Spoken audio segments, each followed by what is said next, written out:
இவங்க எங்கேருந்து தான் வந்தாங்கன்னு தெரியல. மின்னல் வேகத்துல வந்துட்டு மின்னல் வேகத்திலேயே வந்து போயிட்டாங்க. ஆனா அட்ரஸ் தான் வந்து குடுக்கவே இல்ல. அந்த அட்ரஸ்க்காக நான் பட்ட பாடு இருக்கு பாருங்க. கொஞ்சம் நஞ்சம் கிடையாது. எப்படியோ ஒரு 10, 20 கால் கிட்ட வந்து பண்ணிட்டே இருந்தா நான் ஃபோன் எடுக்கவே இல்ல. அது என்ன ஃபாரின் காலா என்னன்னு எனக்கு தெரியல. அதுக்கப்புறம் தான் இன்னொரு நம்பர் இருந்துச்சு. அந்த நம்பருக்கு கால் பண்ணா அதுவும் வந்து எடுக்கவே இல்ல. கரெக்ட்டா ஒரு 5 நிமிஷத்துல கால் எடுத்திருந்தாங்க. நான் கொரியர்லாம் பேக் பண்ணி எல்லாருக்குமே வந்து பேக் பண்ணிட்டேன். அவங்க கொஞ்சம் பல்கா ஆர்டர் பண்ணியிருந்தாங்க. பசங்களுக்குலாம் நாளைக்கே ரீச் ஆகுற மாதிரி வரை கேட்டிருந்தாங்க. இவ்வளவு விஷயம் பேசினாங்க. அட்ரஸ் வந்து நானும் கேட்டிருந்தேன். பார்த்துட்டு அதை ரிப்ளை பண்ணவே இல்லை. அதுக்கப்புறமேட்டா வந்து நான் ஃபோன் பண்ணி கேட்டதுக்கு அப்புறம் தான் அட்ரஸ் அனுப்புனாங்க.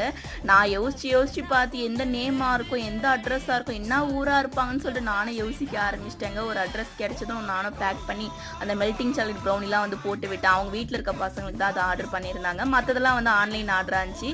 எல்லாமே இன்னைக்கே டிஸ்பேச் பண்ணிட்டேன். லிப்ஸ்டிக் என்ன பிராண்ட்ல வந்து யூஸ் பண்ணலாம் பார்த்துட்டு இந்த மாமா இடத்துல தான் ஆர்டர் பண்ணியிருந்தேன். இது நல்லா இருக்குது, நம்ம ஃபேஸ்க்கு செட் ஆகுற மாதிரி இருந்துச்சு. இந்த ப்ராடக்ட் வேணா டேக் பண்றேன், செக் பண்ணி பாருங்க.